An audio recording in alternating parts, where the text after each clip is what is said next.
Shalom frères et sœurs. J'ai été malade pendant 2 ans. J'ai fait des examens. On m'a dit que j'avais l'embolie pulmonaire. Ou si tu n'as pas de chance que ça arrive au poumon, tu meurs aussi. Et c'est ce que j'avais. Je ne savais pas donc. J'avais mal au dos. J'avais mal aux articulations. J'avais mal au pied droit. Et j'arrivais plus à respirer. Donc quand je marche un peu, je suis fatiguée. J'ai dit, je sentais plus mes pieds, je sentais plus mes bras. Et puis je me suis dit, mais c'est quoi ça? Et tout d'un coup, j'ai perdu connaissance, je suis tombée. J'étais avec une cousine. Donc elle a appelé les parents. Et puis il y a une ambulance qui m'a prise. On m'a envoyée au CHU. Arrivée au CHU, ils ont fait les examens et ils ont découvert que j'avais l'embolie pulmonaire. Et que le caillot de sang était juste à 2 doigts de mes poumons. Frère dans le Seigneur, je peux vous rassurer que cette pathologie qu'on appelle embolie pulmonaire, elle est dévastatrice. Elle peut te paralyser.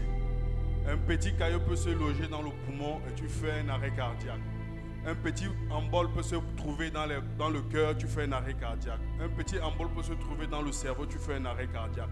C'est très dangereux cette maladie parce que tu ne vois pas ça venir et ça peut te prendre un coup. Après, j'avais une tachycardie, c'est-à-dire le cœur qui battait très vite. Donc, j'arrivais pas à bien respirer. J'avais des problèmes de respiration. La maladie m'avait carrément mise à terre parce que j'avais changé. Même ma peau avait commencé à devenir bizarre. Mon visage avait commencé à devenir bizarre. J'avais carrément changé. J'étais plus moi. Mais j'arrivais même pas à marcher. Je ne pouvais pas respirer. Et toutes les personnes qui me connaissent, hey, Bijou, tu es devenue bizarre, hein. Tu as changé, hein. tu es devenue vilaine. Donc ça faisait que je sortais même plus de la maison. Pendant près d'1 an et demi. J'ai pris tous les médicaments possibles, mais ça n'allait toujours pas. Et j'ai fait tous les examens. Ils m'ont demandé de faire tous les examens. J'ai fait tous les examens. Quand j'ai eu ma tante, qu'elle m'a accompagnée chez le prophète Fabrice de Fodieng, c'est là que j'ai découvert que Dieu était vraiment merveilleux. Pendant la prière, je crois qu'il a vu, il a fait une vision et il m'a prise la main. Il a prié pour moi. Quand il a prié pour moi, à un moment donné, j'ai senti des frissons, mais tellement forts. D'habitude, quand les gens prient, ça me fait un peu bizarre, mais pour lui, là, c'est tellement fort.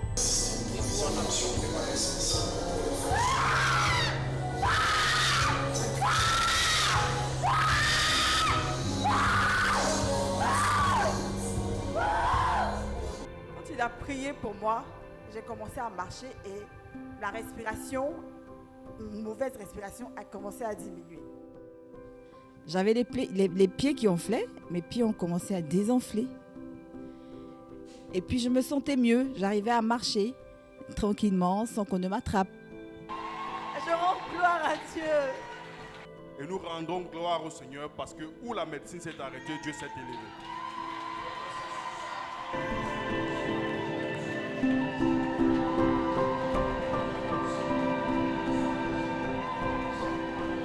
Ce que j'ai vécu à Bonjour Saint-Esprit, j'aimerais que ces personnes-là qui ont connu des maladies incurables, qui souffrent mais vraiment profondément, qu'ils aillent à Bonjour Saint-Esprit. Quel que soit le mal dont vous souffrez, venez parce que nous croyons que Jésus-Christ de Nazareth est la solution, parce qu'il a la solution et qu'il est la solution à tous vos maux, à tous vos problèmes. Il est le même hier, aujourd'hui et éternellement. Et comme il a dit dans le livre de Marc, nous imposerons les mains aux malades et les malades seront guéris.